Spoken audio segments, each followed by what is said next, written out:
Oh, bonjour et bienvenue sur Benzaï TV pour l'épisode sponsorisé par Witch Memory. Souvenez-vous, cette BD indépendante qui annonce son 5e volume sur Ulule avec une pléthore de nouveaux guests.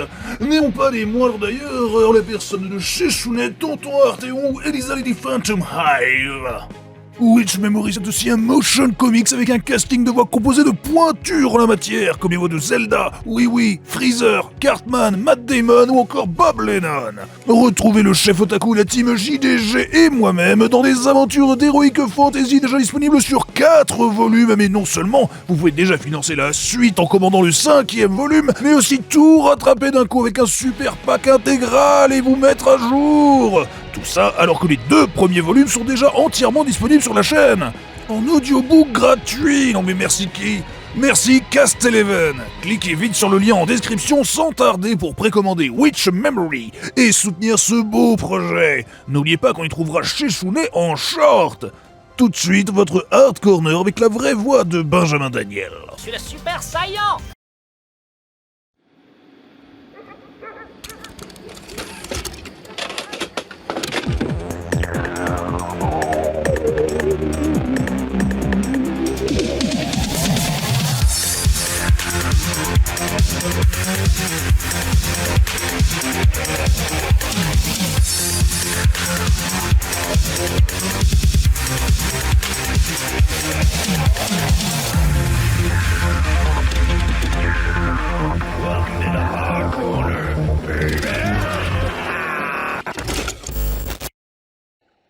Oh, bonjour et bienvenue dans le Hard Corner. Approche, j'étais en train de me mettre une petite cassette nostalgique des familles. Ouais, on n'en fait plus des comme ça. Figure-toi que ça a presque 30 ans. Ouais, 30. C'est aussi le nombre de personnes encore en vie sur cette planète qui ont déjà vu ces images pour le moins troublantes. Figure-toi qu'à l'époque, on pouvait recevoir dans sa boîte aux lettres une VHS juste pour te dire et te matraquer le cerveau d'acheter un jeu en fin d'année. Eh ouais, je sais, ça sonne comme de la science-fiction, hein. Et encore, je te parle même pas de magazines cinéma qu'on achetait juste parce qu'il y avait sur un CD-ROM la bande-annonce du Seigneur des Anneaux en 240p. Eh ouais, allez, on se met ça? Tu vas voir, ça date même d'une époque où Mitterrand n'était pas qu'une blague sur la quéquette. Ah bon, mais c'était qui alors? Bonne question, un champion de judo, je crois. Oh, cette fois dans Hard Corner, on ressort les VHS du placard de tes souvenirs et mon petit lustre-cru, on était gâtés à l'époque. Donkey Kong Country, c'était le rouleau compresseur du milieu des 90s. Oui, c'est un jeu Super Nintendo, mais à l'époque c'était aussi des cartes dans mes céréales, une série télé. Vise un peu le chimpanzé, j'ai bien envie de le laisser tomber. Tiens-le bien, ne lâche pas. Tu ne ferais pas ça, tu ne pourrais pas, tu n'oserais pas. Je suis un dangereux vicieux qui n'a pas froid aux yeux. Et encore plus riche que ça, une émission jeunesse. Vous êtes sur DK TV. Imaginez un hybride entre les Minicums et le Big Deal, mais entièrement animé par les singes Donkey Kong Country. Parodie franchouillarde incluse. Parce que oui, les fans de Donkey Kong avaient certainement envie de voir Funky Kong parodier Laurent Boyer. Rêve de daron. Mais non mais je te jure, c'était vraiment un truc de ouf, ils avaient même Pascal Obispo en invité, regarde. C'est le nouveau prince de la Pop on the Rocks Music, monsieur Pascal Obispo. Salut à tous. Alors Pascal, dis-nous tout. Ouais, ça fait bizarre de le voir comme ça, mais à l'époque, il avait les cheveux. Et oui, c'était officiel, et à ma connaissance, c'est une exclusivité française, ce lore de Nintendo. Je suis sûr que le monde entier nous envie. On a eu l'échappée belle. Tout de suite, la suite. Mais revenons au jeu lui-même, si sa réputation n'est désormais plus à faire, la pression était immense pour Nintendo, car il tenait là son ultime cartouche avant l'arrivée imminente des consoles 32 bits. La Super Nintendo étant déjà arrivée en retard face à Sega et sa Mega Drive. Donc vous aurez compris l'importance pour Nintendo de matraquer toujours plus que Donkey Kong Country est un jeu tellement révolutionnaire qu'il est inutile de commander une 32 bits pour Noël. Et années 90 oblige, le meilleur moyen de laver votre cerveau est un faux documentaire promo en VHS directement dans ton magazine. De quoi mater le truc en boucle en attendant. C'est triste, mais à l'époque, je pense avoir passé plus de temps devant la cassette de la Nintendo 64 que devant la vraie console elle-même. Et à part la musique douteuse, malheureusement, il n'y a pas grand-chose à dire dessus. Pour la première fois dans un jeu vidéo, on navigue dans un espace en 3 dimensions en éprouvant une réelle sensation de liberté.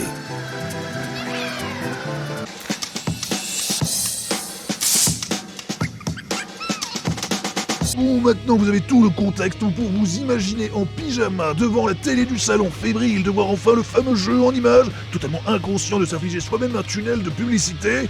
Puisque je raconte à 7-8 ans, on adore la publicité, surtout dans ce genre-là.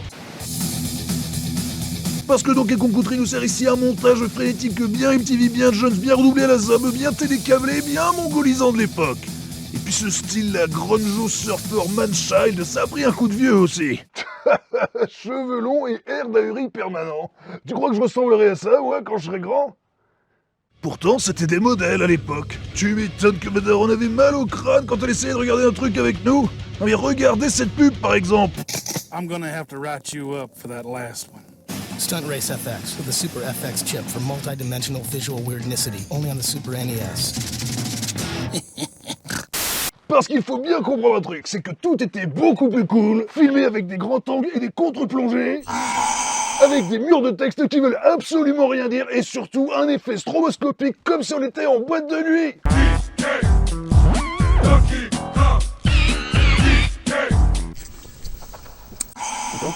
Et voilà, je t'ai volé 1 minute de ton temps de cerveau. Impressionnant, non? Un petit Kinder Bueno.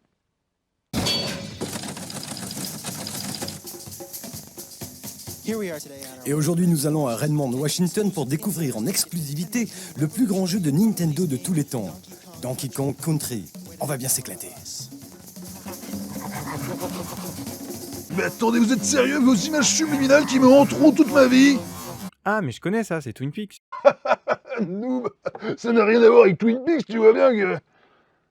Oh, attends, je vérifie quand même. Et voilà Nintendo of America, la forteresse. Allons voir ce que Donkey Kong Country a dans les tripes. Allez, on y va. Voici Ken Lobbs, chargé du développement du jeu. Salut, ça va? Non mais c'est moi, on dirait un sketch, regarde. Je mets une musique d'ascenseur et paf, ça fait des chocs à pic. Voici Ken Lobbs, chargé du développement du jeu. Salut, ça va? Ken, c'est quoi qu'il y a sur le mur? Ah, ça, c'est toutes les lettres qu'on reçoit de nos fans. On collectionne les meilleures et on les affiche sur les murs. Alors Ken... Tu veux une banane? Non merci. Ken, je veux le scoop sur Donkey Kong Country. Je dirai rien. Allez Ken, tu peux rien me cacher. À moi ton vieux bot. Allez. Ok, je te conduis à la cabane. Cabane? Faut pas grimper, j'espère. La voilà. Mot de passe. Didi. Mot de passe. Didi.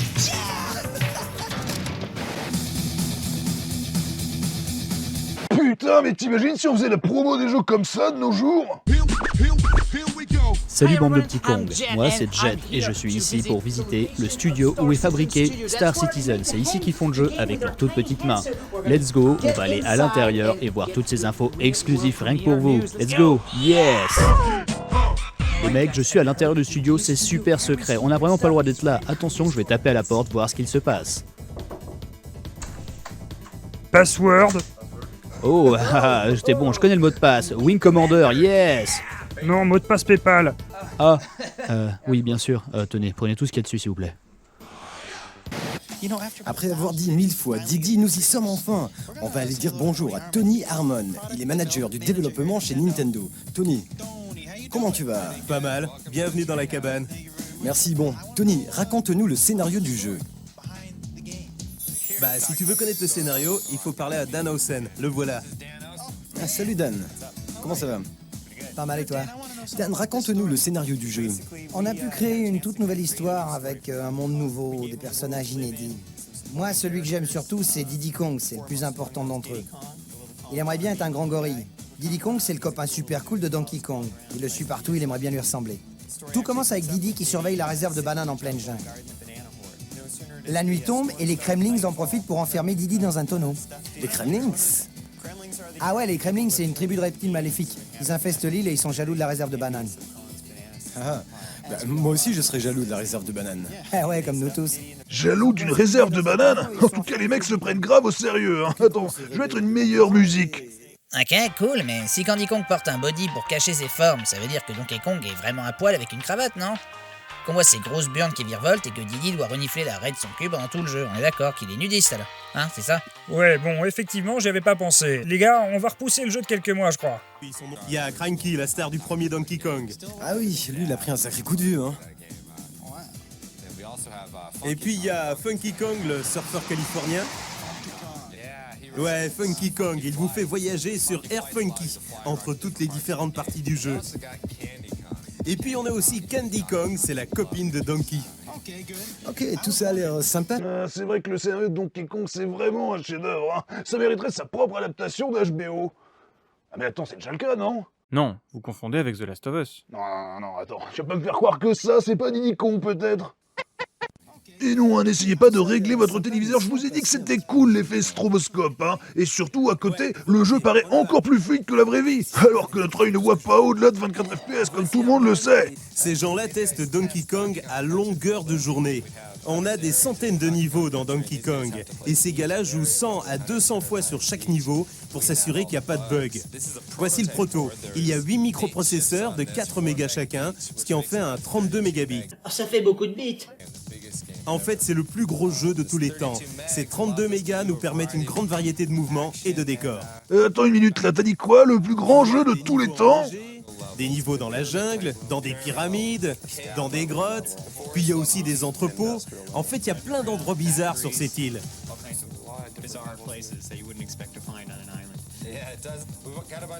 Et puis on a plein de personnages sympas qui vont vous aider. Il y a Rambi, le rhinocéros, qui éclate les murs pour trouver les passages secrets.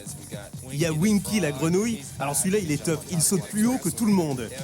Et puis il y a Expresso, l'autruche, avec ses ailes ridicules pour voler au-dessus de l'écran. Mais attends une seconde, il spoil un max de trucs, c'est bien pire que Twitter, cette merde. Il y a plein d'autres effets spéciaux. Dans la neige, 12 nuances de neige qui simulent une vraie tempête. Et puis la forêt avec ses scrolling parallax qui donnent un effet de 3D incroyable. Mais comment ce projet est-il né? En rencontrant mes amis de Rare. Rare et Nintendo ont travaillé ensemble pendant des années. Et c'est à mi-chemin du docu qu'on se rend compte qu'aucun vrai créateur du jeu n'est vraiment présent, puisque le jeu est développé en Angleterre. Allô, Tim, je me demandais comment les as-tu rendus aussi réalistes? Ah, t'es allé au zoo.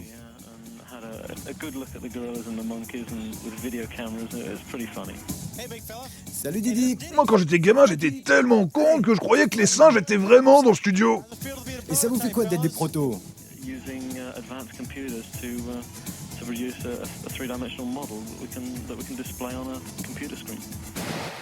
Alors, qu'est-ce qu'on mange aujourd'hui? Ouais, au menu du jour, on a soupe à la banane, banane frite ou sandwich à la banane. Attends une seconde, mais je la reconnais cette voix. C'est Jean-Marie Le Pen Gaming. Toi, t'es George Eckers de Silicon Graphics. Et tu peux nous aider à comprendre le jeu un peu mieux? Ouais, bien sûr. Ce jeu super cool a été créé sur une machine qui s'appelle Challenge. Attends une seconde, plus cool encore que cette chemise. C'est un super ordinateur de pointe, le top des stations graphiques. Mais avec toute cette technologie, il va me falloir un adaptateur, non, sur la Super Nintendo? Non, pas du tout. Quand le jeu a été créé sur Challenge, il a été spécialement conçu pour la Super Nintendo. Tu auras une cartouche classique et elle se branche directement sur Super Nintendo. Et dis-moi, comment on fait ces effets de volume 3D? Ah, ça c'est possible sur la Challenge. D'abord, on a un squelette en 3D, on y ajoute des ombres, et puis le texture mapping. Ok, mais qu'est-ce que ça veut dire ACM? Advanced Computer Modeling. Ça te permet de créer de la 3D réelle. 3D réelle? Ça te donne l'impression d'y être. T'as entendu ça, gamin? De la 3D réelle. Et toi, t'as kiffé Avatar 2 comme un noob.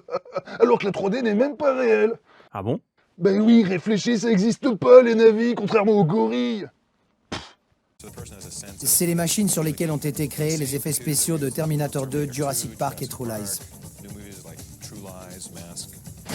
Après 1 an et demi de développement, on arrive enfin au bout. On va aller voir les gars qui testent Donkey Kong 24 heures sur 24 et 7 jours sur 7. Et en plus, on les paye pour ça. Lui, c'est Henri. Salut. Allez Henri, tu nous montres une petite astuce? Pas de problème, mon gars. Regarde, là c'est le premier niveau, la cabane de Donkey. Et regarde là, il y a une flèche de banane et il faut la suivre. Alors Donkey Kong frappe le sol pour faire sortir le tonneau. et puis il va le balancer sur le mur, le tonneau rebondit et il le chevauche. C'est une bonne façon de bien commencer. Avec ça, on écrase tout sur son chemin avec cette astuce. Tu veux une banane? Tiens, une autre astuce. C'est le niveau enneigé un peu plus loin dans le jeu. Donkey Kong peut maintenant se déplacer d'un tonneau à l'autre, tu vois? Alors, si tu contrôles parfaitement Donkey Kong, sans rien manquer, tu vas gagner des vies gratuites à la fin du niveau. Et puis Donkey peut prendre le ballon bleu maintenant, ça va lui faire plein de vies supplémentaires. C'est dur? Ouais, c'est assez dur, t'as intérêt à être précis. Ok, on va aller en parler à Isaac. Voilà Isaac. Dis bonjour Isaac. Salut. Non mais par contre, il faut exprès pour les voir, c'est pas possible. Même les messages à caractère informatif sont mieux castés. Alors ok, on a quoi ici? Plus de neige? On va sauter sur le toit de l'igloo, voilà, et utiliser ce vautour un peu lent pour accéder à un niveau de bonus. Voilà. Tu sais, c'est seulement un des 100 niveaux de bonus. Ah ouais. 100 niveaux de bonus, mais c'est incroyable.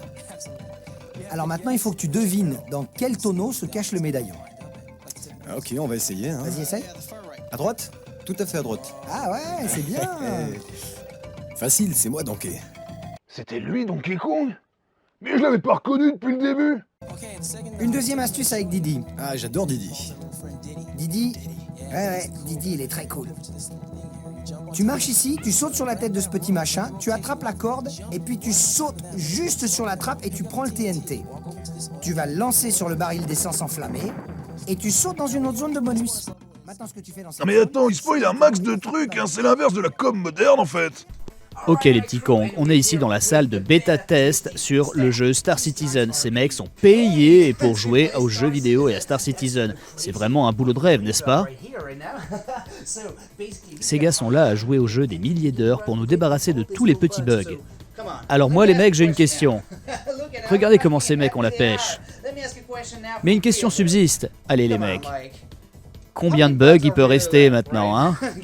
Le jeu doit être parfait depuis le temps, non?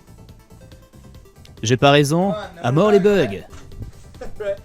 Il ouvre la fenêtre, c'est vrai qu'il fait un peu chaud ici. Il est où?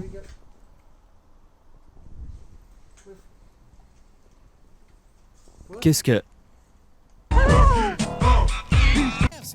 Voilà, on a des super astuces maintenant. Et c'est bien que vous soyez là, parce que ces astuces, vous les découvrez ici et rien qu'ici en exclu. C'est cool, non? Milkshake banane, friture de banane verte, gratin de banane. Ne faites pas gaffe, derrière c'est mon mari, hein. Il est venu me chercher, c'est un furie, c'est pour me faire plaisir. La musique dans un jeu vidéo, c'est essentiel. Dans Donkey Kong Country, on a les meilleurs graphismes. On a aussi une bande musicale carrément exceptionnelle. Là, c'est un des premiers niveaux, c'est carrément facile, et la musique est plutôt sympa. Et puis là, voilà la musique des niveaux aquatiques. Les contrastes de la bande sonore... Mais je peux pas écouter, Jean-Paul. Y a un débilos en fond vert qui fait l'intéressant et toi qui parles par-dessus. Qu'est-ce qu'ils ont ces influenceurs jeux vidéo avec les fonds verts de merde, sérieux? Y a un BTS spécial casse-couille qui t'apprend le mauvais goût en audiovisuel ou bien? Mais regarde-le, y en a que pour lui. C'est un docu sur Donkey Kong ou un épisode de striptease, bordel? Aux États-Unis et en Europe, on n'a pas encore pris l'habitude. Mais avec la musique de Donkey Kong Country, on va faire un carton, tu vas voir.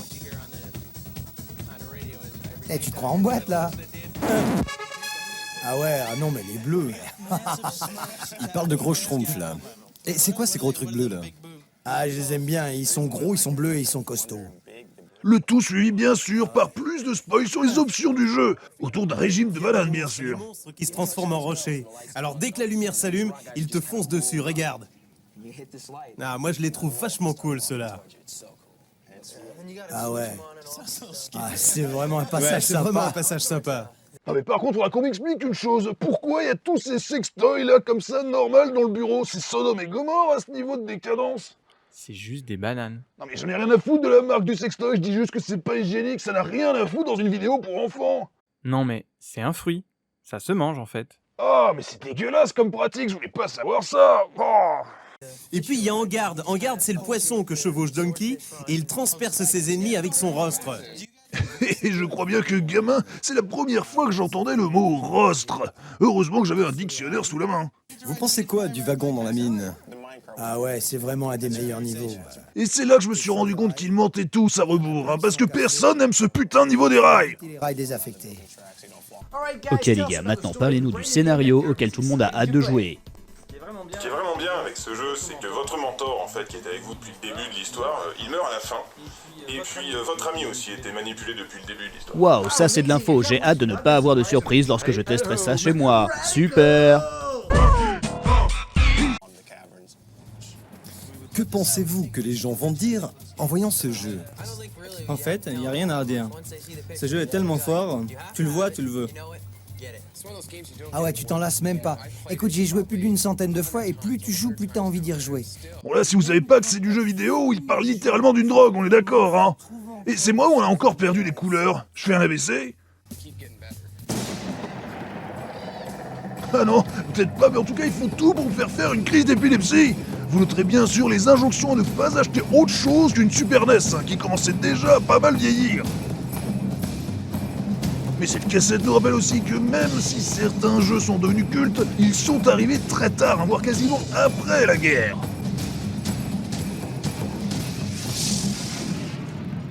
Même si pour Super Metroid, la pub des potes et le jeu est légendaire, hein.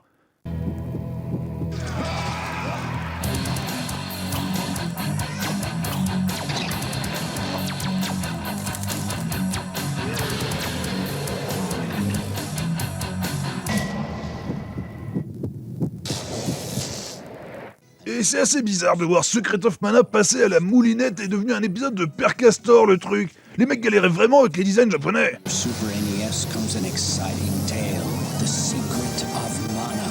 Et c'était aussi bien sûr l'âge d'or avec Super Mario All Stars et la naissance d'un mème bien connu des YouTube Poop. C'est moi! Et c'est quand la cassette ne semble plus avoir rien dans le bide que Nintendo avait encore une arme nucléaire dans ses coffres pour le final.